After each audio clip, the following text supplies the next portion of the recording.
हे दोस्तों नमस्कार। एक बार फिर से स्वागत है आपके अपने YouTube चैनल देव जी के ट्रिक्स में। तो दोस्तों हम लोग यहाँ पर डेली की तरह चलिए काफ़ी लोग यहाँ पर जुड़ चुके हैं जो कि कह सकते हैं रेगुलर आपके आते हैं, है ना। और आप लोग भी रेगुलर हो जाइए और लगातार यहाँ पर क्लास लीजिए। हिंदी साहित्य भी आपको सरल लगेगी, ठीक है। चलिए गुड इवनिंग सभी को, गुड इवनिंग सभी को, नमस्कार सभी को, जय हिंद सभी को, वंदे मातरम।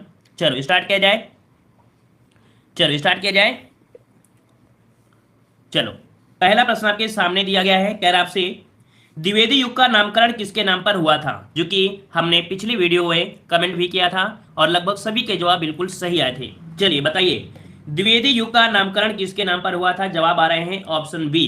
तो बिल्कुल सही जवाब है ऑप्शन बी हो जाएगा। यहाँ पर आचार्य रामचंद्र आचार्य महावीर प्रसाद द्विवेदी कौन है आपके, तो आपके आचार्य महावीर प्रसाद द्विवेदी के नाम पर किया गया था। हमने इनको बताया था कि इनका जो कह सकते हैं समय के बारे में बताया था कि इनका जो समय है, इन्होंने 1903 में, कब, तो आपके 1903 ईस्वी में इन्होंने कह सकते हैं सरस्वती पत्रिका के संपादक भी आपके बने थे, है ना, संपादक भी आपके बने थे, ठीक है। और यहाँ पर कह सकते हैं कि इन्होंने हिंदी साहित्य सेवा को देखते हुए 1931 में काशी नागरी प्रचारणी सभा में आचार्य की उपाधि भी प्रदान की गई थी, ठीक है। दो क्वेश्चन इनसे बहुत बनते हैं। अगला क्वेश्चन यहाँ पर दिया गया है कि आपसे यहाँ पर द्विवेदी युग का एक और नाम बताइए। द्विवेदी युग का एक और नाम क्या है। संक्रांति काल है, संधि काल है, जागरण सुधार काल है या गद्य काल है। जवाब यहाँ पर क्या बनेगा। चलिए जवाब आ गया है, यहाँ पर ऑप्शन आ रहा है, फोर्थ ऑप्शन आ रहा है सी नंबर। तो बिल्कुल सही जवाब है। याद रखिए द्विवेदी युग का एक और नाम क्या है, जागरण सुधार काल। क्या है, द्विवेदी युग को जागरण सुधार काल के नाम से भी जाना जाता है, ठीक है। यहाँ पर देखो दिया गया संधि काल, संधि काल जो कि डॉक्टर राम कुमार वर्मा ने आदिकाल को संधि काल कहा है, ठीक है। आदिकाल को संधि काल कहा है, मतलब ये संधि काल है वो आपके आदिकाल को कहा जाता है। और आदिकाल को ही संधि काल किसने कहा है, तो डॉक्टर राम कुमार वर्मा। किसने कहा है, डॉक्टर राम कुमार वर्मा ने कहा था आदिकाल को संधि काल कहा था, ठीक है। और आपके आचार्य रामचंद्र शुक्ल ने आधुनिक काल को गद्य काल कहा था, है ना। तीनों पॉइंट आपको याद रखना है, ठीक है। किसने, आचार्य रामचंद्र शुक्ल ने आधुनिक काल को गद्य काल कहा था। ये तीनों क्वेश्चन यहां से बनते हैं। चलिए गुड इवनिंग सभी को, नमस्कार। चलिए यहां पर दिया गया है द्विवेदी युग का वह साहित्यकार जिन्हें कविता कामिनी कांत भारतेंदु प्रगेंदु साहित्यिक सुधार उपाधियों से विभूषित किया गया है। ढेर सारी उपाधियां दी गई हैं, इनको देख सकते हैं क्या क्या उपाधि आपकी है। कविता कामनीकांत, भारतेंदु प्रगेंद्र और साहित्यिक सुधारक उपाधियों से विभूषित किया गया है। 5 का ऑप्शन सही कौन सा बन जाएगा। चलिए जवाब आ रहे हैं ऑप्शन ए नंबर और ऑप्शन बी आ रहे हैं। याद रखिए इसका राइट आंसर 5 का बनेगा ए नंबर, इसका राइट आंसर ए हो जाएगा, है ना। काफी लोगों के जवाब सिर्फ बी आ रहे थे, लेकिन इसका राइट आंसर आपका बनेगा ए नंबर, नाथूराम शर्मा शंकर, ठीक है। याद रखिए द्विवेदी युग के कवि हैं कौन, नाथूराम शर्मा जो कि शंकर। ये कैसे कवि हैं, ब्रज भाषा के कवि हैं। कैसे हैं, तो ब्रज भाषा के कवि हैं। आपसे क्वेश्चन अभी बनेगा, तो ब्रज भाषा के कवि थे, किंतु शीघ्र ही खड़ी बोली की ओर झुक गए थे। और इन्होंने राजा रविशंकर की चित्रों के आधार पर कविताएं लिखा है, ठीक है। तो इस प्रकार से यहाँ पर आपका जवाब बन जाए कौन सा, ए नंबर आपका हो जाएगा, ठीक है। सभी लोग नोट कर लीजिएगा। आगे बढ़ते हैं, प्रश्न आपसे अगला पूछा गया है, कह रहा है ज्ञान राशि के संचित कोश ही का नाम साहित्य है। देखो एक पंक्ति दी गई है, कह रहा आपसे ज्ञान राशि के संचित कोश ही का नाम साहित्य है। और ये जो कह सकते हैं पंक्ति दिया है ये किस साहित्यकार की है, ये है आपके महावीर प्रसाद द्विवेदी। इसका राइट आंसर यहाँ पर बनेगा सी नंबर, महावीर प्रसाद द्विवेदी हो जाएगा, ठीक है। आगे बढ़ते हैं, प्रश्न आपसे अगला है, आचार्य महावीर प्रसाद द्विवेदी रचित अर्थशास्त्र विषय का ग्रंथ है। देखो आचार्य महावीर प्रसाद द्विवेदी द्वारा रचित है एक अर्थशास्त्र, ठीक है। और ये जो विषय है वो जो विषय का ग्रंथ है, किसका ग्रंथ है, तो ग्रंथ हो जाएगा ऑप्शन बनेगा डी, संपत्ति शास्त्र का है, ठीक है। यहां पर याद रखिए आचार्य महावीर प्रसाद द्विवेदी ने जो रचित किया है अर्थशास्त्र, उसमें किस विषय का वर्णन है, तो संपत्ति शास्त्र का है, ठीक है। इसमें से ए नंबर मत लगाइएगा, यहां पर ऑप्शन बनेगा डी, संपत्ति शास्त्र का यहां पर कह सकते हैं ये ग्रंथ आपका है ना। ये प्रकाशित हुई थी 1908 ईस्वी में, ये आपकी प्रकाशित हुई थी, जो कि भारत के आर्थिक राजनीतिक यथार्थ और अभूतपूर्व चित्र प्रस्तुत करती है, ठीक है। आगे बढ़ते हैं, प्रश्न आपसे अगला पूछा गया है, कह रहा है संपत्ति शास्त्र के लेखक कौन हैं। चलिए अब बताइए, पहले प्रश्न को आपने नहीं सही किया है तो इस प्रश्न को आप लोग सही करिए जल्दी से। संपत्ति शास्त्र के जो लेखक हैं वो आपके कौन है? 8 का जवाब आ रहा है ऑप्शन बी। तो अब आपका जवाब बिल्कुल सही हो जाएगा, महावीर प्रसाद द्विवेदी आपका राइट आंसर बन जाएगा। क्लियर है? अगला प्रश्न आपसे पूछा गया है, कह रहा है प्राचीन पंडित और कवि किसकी रचना है? बताइए, यहां पर आपका पूछा गया है प्राचीन पंडित और कवि किसकी रचना है? यहां पर जवाब बनेगा ऑप्शन सी, आचार्य महावीर प्रसाद द्विवेदी की रचना है प्राचीन पंडित और कवि। ठीक है ना? याद रखिएगा कि इस पुस्तक में इन्होंने रस ही कविता का सबसे बड़ा गुण है ये लिखा गया है। इस कविता में क्या लिखा है? इन्होंने कहा है रस ही कविता का सबसे बड़ा गुण है। ठीक है, ऑप्शन बनेगा कौन सा? सी नंबर आपका हो जाएगा, सी नंबर। अगला क्वेश्चन यहाँ पर दिया गया है कि जूही की कली कविता को किस संपादक ने अपने पत्र में बिना प्रकाशित किए वापिस कर दिया था? चलिए बताइए, जूही की कली कविता को किस संपादक ने अपने पत्र में बिना प्रकाशित किए वापस कर दिया था? इसका राइट आंसर सही बनेगा सी नंबर, महावीर प्रसाद द्विवेदी। ठीक है, महावीर प्रसाद द्विवेदी के साहित्यिक नेतृत्व के उत्कर्ष काल में, जब इनका साहित्यिक नेतृत्व क्या था? बड़े चरम में था। ठीक है, चरम में था उत्कर्ष काल में। निराला की है ना, किसकी है? तो जूही की कली किसकी है? निराला की है ना। निराला का साहित्य जीवन शुरू होता है और निराला की जूही की कली जो कि कह सकते हैं 1916 ईस्वी में, कब? 1916 में मुक्तक छंद की कविता आपकी है जो कि देख सकते हैं इन्होंने वापस लौटा दिया था। ठीक है, तो ऑप्शन बनेगा आपका सी नंबर आपका बन जाएगा। क्लियर हो गया? आगे बढ़ते हैं, प्रश्न आपसे अगला पूछा गया है, इनमें से कौन द्विवेदी युग का कवि नहीं है? कौन द्विवेदी युग का कवि नहीं है? अयोध्या सिंह उपाध्याय हरिऔध, सोहनलाल द्विवेदी, राम नरेश त्रिपाठी, मैथिली शरण गुप्त। इसका राइट आंसर सही कौन सा बनेगा? चलिए 14 का जवाब दीजिए, इसमें से द्विवेदी युग का कवि कौन सा नहीं है? यहाँ पर जवाब आ रहा है ऑप्शन बी, बिल्कुल सही है। काफी लोग जवाब भी आए हैं। याद रखिए सोहनलाल द्विवेदी ये द्विवेदी युग के कवि नहीं है। याद रखिए ये राष्ट्रीय चेतना के अग्रदूत एवं गांधीवादी कवि हैं। कैसे हैं? ये गांधीवादी कवि हैं। याद रखिए कैसे हैं? गांधीवादी आपकी कवि हैं। ठीक है, और आप सभी को पता है कि मैथिली शरण गुप्त, अयोध्या सिंह उपाध्याय हरिऔध, श्रीधर पाठक, गया प्रसाद शुक्ल और आपके लोचन प्रसाद पांडे, राम नरेश त्रिपाठी, नाथुराम शर्मा और गोपाल शरण सिंह, जगन्नाथ रत्नाकर, ये सभी इसी युग के हैं। ठीक है, चलिए अगले बारे में प्रयास करिए। अगले वाले में प्रयास करिए, कह रहा है आपसे द्विवेदी युग के सर्वश्रेष्ठ प्रगीतकार माने जाते हैं या माने जाते हैं, दिया गया है। द्विवेदी युग के सर्वश्रेष्ठ प्रगीतकार जो माने जाते हैं वो आपके कौन हैं? चलिए यहाँ पर जवाब सही कौन सा बनेगा? चलिए यहाँ पर आपका जवाब हो जाएगा ऑप्शन राइट आपका सी। ये है आपके मुकुटधर पांडे। याद रखिए कि लोचन प्रसाद पांडे के अनुज थे। ठीक है, किसके? ये लोचन प्रसाद पांडे के अनुज थे, मतलब छोटे थे। ये आपके हैं मुकुटधर पांडे, भी कह सकते हैं सुकवि थे। ठीक है, और इन्होंने प्रकृत के उपासक के बारे मतलब प्रकृत के बारे में बहुत ही अच्छी तरीके से मार्मिक वर्णन इन्होंने किया है और ये प्रकृत के उपासक भी थे। ठीक है, और इन्होंने काव्य में भावात्मक और आंतरिक संवेदना कह सकते हैं दर्शाया है। ठीक है, तो इस प्रकार से इसका जो है बनेगा सी नंबर आपका हो जाएगा। ये सर्वश्रेष्ठ प्रगीतकार आपके माने जाते हैं। ठीक है, आगे बढ़ते हैं, प्रश्न आपसे अगला पूछा है, निम्नलिखित में से कौन द्विवेदी युग का कवि नहीं है? द्विवेदी युग का कवि नहीं है, यहां पर जवाब दीजिए, द्विवेदी युग का कवि नहीं है। तो देखो यहाँ पर अभी आपने पढ़ा अयोध्या सिंह उपाध्याय हरिऔध थे, गोपाल शरण भी थे, लोचन प्रसाद पांडे भी थे, लेकिन कौन? यहाँ पर रांगेर राघव। कौन? रांगेर राघव ये कह सकते हैं युग के आपके नहीं है। ठीक है, तो इस प्रकार से आपका डी नंबर आपका हो जाएगा। यहाँ पर दिया है, अच्छा ये तो आपका हो ही चुका था। अगला क्वेश्चन दिया है, छायावाद का पूर्वाभास किस कवि की रचनाओं में प्रकट हुआ है? छायावाद का पूर्वाभास किस कवि की रचनाओं में प्रकट हुआ है? किस कवि की रचनाओं में प्रकट हुआ है? तो ये प्रकट हुआ है, ऑप्शन राइट आपका ए हो जाएगा, मुकुटधर पांडे। ठीक है, छायावाद का पूर्वाभास किस कवि की रचनाओं में प्रकट हुआ है? तो आपके मुकुटधर पांडे इसमें से आपका प्रकट हुआ है। आपका जवाब ए नंबर आपका सही हो जाएगा। अगला प्रश्न आपसे पूछा गया है, कह रहे खड़ी बोली हिंदी का प्रथम महाकाव्य कौन सा है?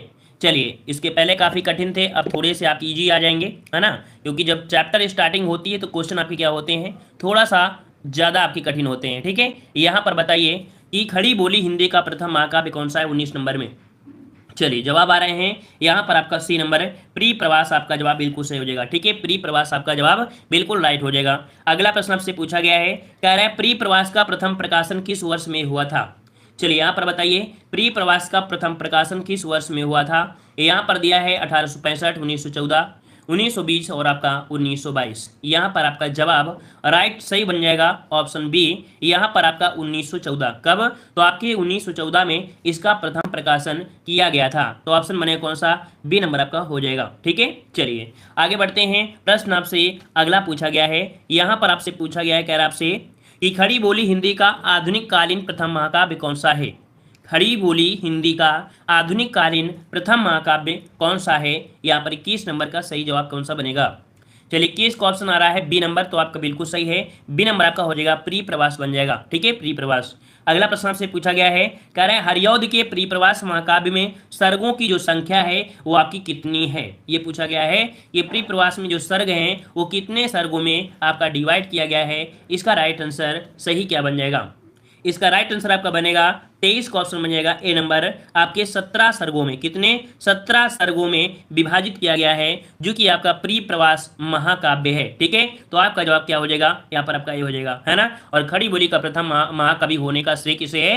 हरिऔध जी को कहा जाता है। ठीक है, खड़ी बोली का प्रथम महाकवि होने का जो श्रेय है वो हरिऔध जी को है। ठीक है, चलिए आगे आते हैं। प्रश्न आपसे अगला पूछा गया है, यहाँ पर दिया गया है वैदेही वनवास। कह रहा है वैदेही वनवास नामक काव्य लिखा है। वैदेही वनवास नामक काव्य लिखा है, ये किसने लिखा है? चलिए यहाँ पर जवाब दीजिए।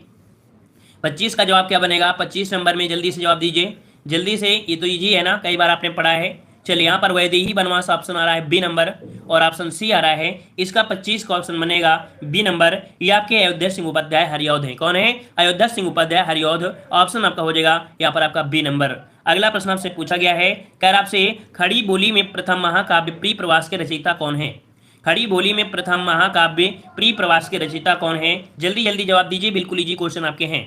चलिए यहाँ पर भी जवाब आ चुका है। 28 नंबर में ऑप्शन आ रहा है यहाँ पर आपका ऑप्शन प्री प्रवास मैथिली शरणगुप्त होगा या अयोध्या सिंह उपाध्याय। तो आपका जवाब बी आ रहा है, आपके अयोध्या सिंह उपाध्याय हरिऔध का है ना। ऑप्शन बनेगा आपका यहाँ पर बी नंबर आपका बन जाएगा। अगला प्रश्न आपसे पूछा गया है, निम्नलिखित में से कौन सी रचना अयोध्या सिंह उपाध्याय हरिऔध की नहीं है? यहाँ पर आपसे पूछा गया है कि निम्नलिखित में से कौन सी रचना अयोध्या सिंह उपाध्याय हरिऔध की नहीं है। चलिए 32 नंबर आपको जवाब देना है। 32 का सही जवाब क्या बन जाएगा? चलिए यहाँ पर जवाब आ चुका है, ऑप्शन आ रहा है यहाँ पर आपका आ रहा है ऑप्शन राइट आपका ए नंबर।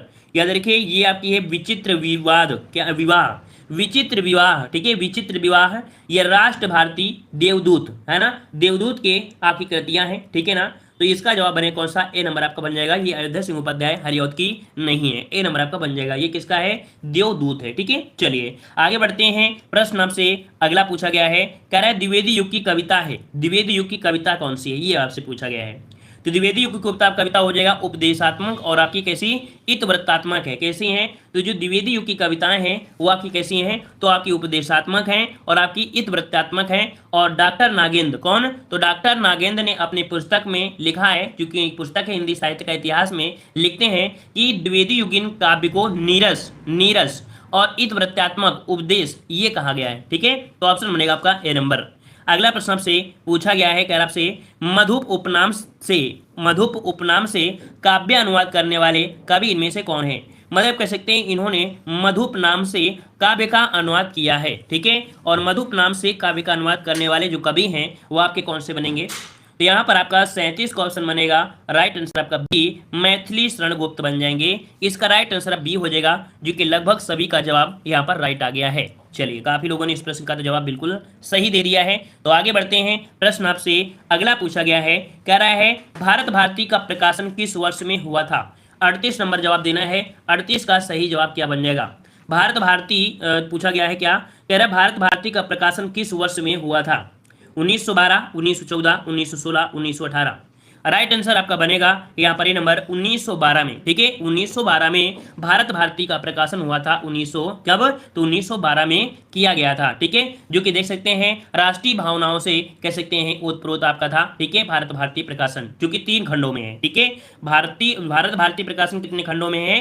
3 खंडों में आपका ये आपका हुआ है। ठीक है, यहाँ पर देखो भारत भारती जो आपका है वो आपकी किसका? मैथिली शरणगुप्त। किसका है? मैथिली शरणगुप्त, मैथिली शरणगुप्त। ठीक है, अब मैथिली शरणगुप्त से एक दो क्वेश्चन क्वेश्चन और बनते हैं। इनका जन्म कहाँ हुआ था? तो इनका जन्म हुआ था झांसी में। कहाँ पर हुआ था इनका जन्म? तो आपके झांसी में एक जगह पड़ता है चिरगांव, वहां पर इनका जन्म हुआ था। ठीक है, और इनकी रचनाएं के बारे में तो आप लोग जानते ही हैं। ठीक है, चलिए यहाँ पर 2-3 पॉइंट और आपको बता दें, जैसे कि गांधी ने मैथिली शरणगुप्त को राष्ट्र कवि का संज्ञा दिया है। अगर क्वेश्चन पूछे कि मैथिली शरणगुप्त को राष्ट्र कवि की संज्ञा किसने दिया है, तो आप बताइएगा कि गांधी जी ने मैथिली शरणगुप्त को राष्ट्र कवि की संज्ञा दिया है। ठीक है, और याद रखिए गुप्त जी को कब? तो 1954 में यहाँ पर पद्म भूषण पुरस्कार भी दिया गया था। ठीक है, 1954 में पद्म भूषण पुरस्कार भी प्रदान किया गया था, जो कि साकेत इनकी सर्वोत्तम रचना आपकी है। ठीक है, चलिए आगे आते हैं। प्रश्न आपसे अगला पूछा गया है, कह रहा भारत भारती में किस भावना की रूपरेखा प्रस्तुत की गई है?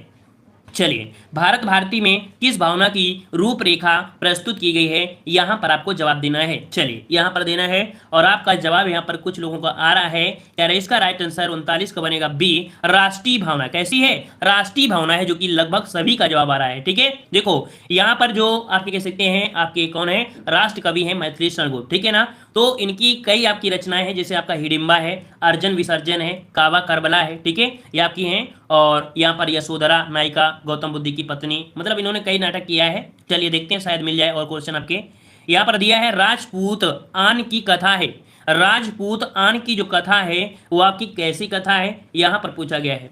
राजपूत आन की जो कथा है ये कैसी कथा है? तो ये है रंग में भंग। कैसी है? राजपूत आन की कथा कैसी है?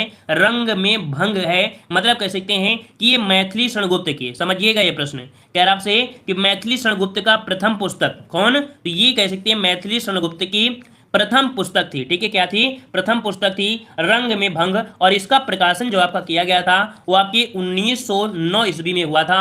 लेकिन मूलाधार जो आपके थे वो आपके कह सकते हैं भारत भारती में ही हुआ पा था, जो कि 1912 में। तो आप समझ गए होंगे कि ये इनकी क्या है, इनकी प्रथम पुस्तक थी। लेकिन इसमें ख्यात इनको नहीं मिली थी, ख्यात मिली थी भारत भारती में, इनको ख्यात मिल पाई थी। ठीक है, चलिए आगे आते हैं। प्रश्न आपसे अगला पूछा गया है, सर आपसे यहाँ पर चिरगांव किस कवि का जन्म स्थान है? चलिए इस प्रश्न का जवाब आप लोग दीजिए जल्दी से। अभी अभी हमने बताया था कि आपका जो चिरगांव पड़ता है ये कहाँ पड़ता है? तो आपके उत्तर प्रदेश के जो झांसी है ना, झांसी के चिरगांव में किसका जन्म हुआ था? तो आपके मैथिली शरणगुप्त का जन्म हुआ था। और अच्छा, जन्म कब हुआ था? तो ये भी आप याद रखिएगा 1886 को। ठीक है, 1886 को झांसी के चिरगांव में जन्म हुआ था मैथिली शरणगुप्त गुप्त का, और गांधी जी ने मैथिली शरणगुप्त को राष्ट्र कवि की संज्ञा दिया है। ठीक है, चलिए अच्छा ये बताइए कि मैथिली शरणगुप्त की जो साकेत है, क्या है? साकेत है। तो साकेत में किसका वर्णन किया गया है? साकेत में किसका वर्णन किया गया है? तो याद रखिए साकेत में जो लक्ष्मण की पत्नी थी उर्मिला, है ना, उनको नायिका बनाकर रामकथा कही है इन्होंने। ठीक है, याद रहेगा। चलिए आगे बढ़ते हैं। प्रश्न आपसे अगला पूछा गया है, किसान के रचनाकार बताइए। चलिए यहाँ पर बताइए किसान के रचनाकार कौन है? किसान के रचनाकार कौन है? तो किसान के रचनाकार भी कौन बनेंगे? तो आपके मैथिली शरणगुप्त ही होंगे। इसका राइट आंसर कौन सा बनेगा? ए नंबर आपके कौन हो जाएंगे? तो मैथिली शरणगुप्त आपका सही हो जाएगा। अगला प्रश्न आपसे पूछा गया है, कह रहा है रंग में भंग नामक काव्य कृति के रचयिता कौन है? रंग में भंग नामक काव्य कृति के रचयिता इनमें से कौन है? भिखारी दास, मलूक दास, मैथिली शरणगुप्त, तुलसीदास। जवाब क्या बनेगा? तो जवाब हो जाएगा ऑप्शन आपका सी, रंग में भंग नामक काव्य कृति किसकी है? तो आपकी सी मैथिली शरणगुप्त की है, जो कि अभी हमने आपको बताया भी है। और ये जो आपकी थी वो आपकी कब प्रकाशित की गई थी? ये जो आपकी प्रकाशित की गई थी आपके 1909 में, लेकिन इससे इनका ज़्यादा नाम नहीं हो पाया था। इनका नाम हो पाया है किससे? भारत भारती से, जो कि 1912 में हुई थी। ठीक है, चलिए आगे बढ़ते हैं। प्रश्न आपसे अगला पूछा गया है कि निम्नलिखित में से एक मैथिली शरणगुप्त की काव्य रचना नहीं है। मैथिली शरणगुप्त की काव्य रचना नहीं है। सिद्धराज, जय भारत, हिडिंबा और कृषक कृदंत, इनमें से बताइए कौन सा बनेगा? लाइक शेयर भी करिएगा, जितने लोग बाद में जुड़े हैं लाइक शेयर भी करते रहिए। चलिए, और थोड़ा सा टफ तो होगा ही, क्योंकि हिंदी साहित्य पढ़ रहे हैं तो थोड़ा सा टफ आपको लगेगा, लेकिन रेगुलर रहेंगे तो आपको टफ नहीं लगेगा, क्योंकि ये जब रिवीजन होगा तो दोबारा आपको जब रिवीजन करेंगे तो आपको बिल्कुल इजी लगेगा। ठीक है, चलिए यहाँ पर 44 आपसे पूछा गया है, और देखो अभी बताया सिद्धराज नहीं की है, जय भारत भी नहीं की है, हिडिंबा भी नहीं की है, लेकिन यहाँ पर आपका कृषक कृदंत किसके है? ये है महावीर साध द्विवेदी। महावीर साध द्विवेदी इसका ऑप्शन बनेगा कौन सा, डी नंबर आपका बन जाएगा। ठीक है, अगला प्रश्न आपसे दिया गया है, यहां पर दिया गया है कौन सा, कि निम्न में से कौन सी रचना मैथिली शरणगुप्त की नहीं है, मैथिली शरणगुप्त की नहीं है, ये बताइए। पंचवटी, रेणुका, यशोधरा, साकेत। तो देखो अभी हमने यशोधरा के बारे में बताया था, अभी हमने साकेत के बारे में भी बताया था, ठीक है ना।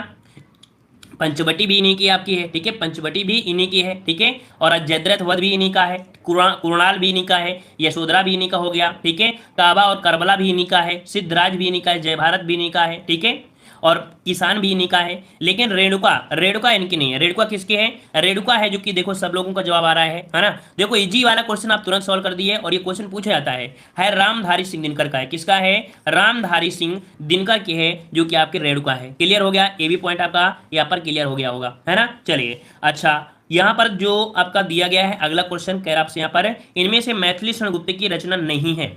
चलिए इस प्रश्न को बताइए, इनमें से मैथिली शरणगुप्त की रचना नहीं है, भारत भारती, जयद्रथ वध, प्रेम पथिक और यशोधरा, इनमें से जवाब क्या बनेगा, यहाँ पर बताइए। इस प्रश्न को अगर जवाब सही करते हैं तो समझेंगे कि आप लोगों ने बहुत धुआंधार तैयारी कर रखी है। जवाब यहाँ पर सी आ रहा है, बिल्कुल सही है, वेरी गुड। यहाँ पर प्रेम पथिक, अच्छा किसकी है, कोई है जो इस प्रश्न का जवाब दे सकता है। प्रेम पथिक जो है ये है किसकी, ये है किसकी, तो आपकी जय शंकर प्रसाद की है। किसकी है, जय शंकर प्रसाद की है, याद रखिए जय शंकर प्रसाद की आपकी है। और अदर जितनी भी रचनाएं हैं वो सभी किसकी है, मैथिली शरणगुप्त की आपकी रचनाएं हो जाएंगी। क्लियर है, ये भी पॉइंट क्लियर हो गया होगा, है ना। चलिए यहाँ पर एक पॉइंट अभी हमने मैथिली शरणगुप्त के बारे में बताया था, क्या बताया था, क्या बताया था, किसान, है ना। किसान, एक सामान्य किसान के जीवन संघर्ष की कथा के बारे में आपको दिया गया है। ठीक है, अगला प्रश्न आपसे यहाँ पर पूछा गया है, कह रहा आपसे मैथिली शरणगुप्त द्वारा रचित जयद्रथ वध क्या है। चलिए बताइए, जयद्रथ वध जो है ये आपका है क्या, इसको बताइए, जल्दी से बताइए। जयद्रथ वध जो आपका है क्या है, महाकाव्य है, प्रबंध काव्य है, खंड काव्य है, या इनमें से कोई नहीं। जवाब क्या बनेगा, जवाब आ रहा है ऑप्शन ए, ऑप्शन बी, दोनों ही प्रकार के जवाब आ रहे हैं। और इसका राइट आंसर आपका जो बनेगा वो आपका बनेगा सी, कि जो जयद्रथ वध है ये खंड काव्य है। क्या है, जयद्रथ वध जो आपका है ये खंड काव्य है, जो कि ये 12 सर्गों में विभाजित है। कितने, 12 सर्ग में विभाजित है, जिसकी रचना की गई थी 1916 से लेके 1932 तक इसकी रचना की गई थी। जो कि देखा जाए ऑप्शन बने कौन सा, यहाँ पर सी हो जाएगा। ठीक है, क्लियर हो गया, इतना पॉइंट आपको यहाँ पर याद रखना है। ठीक है, चलिए आगे बढ़ते हैं।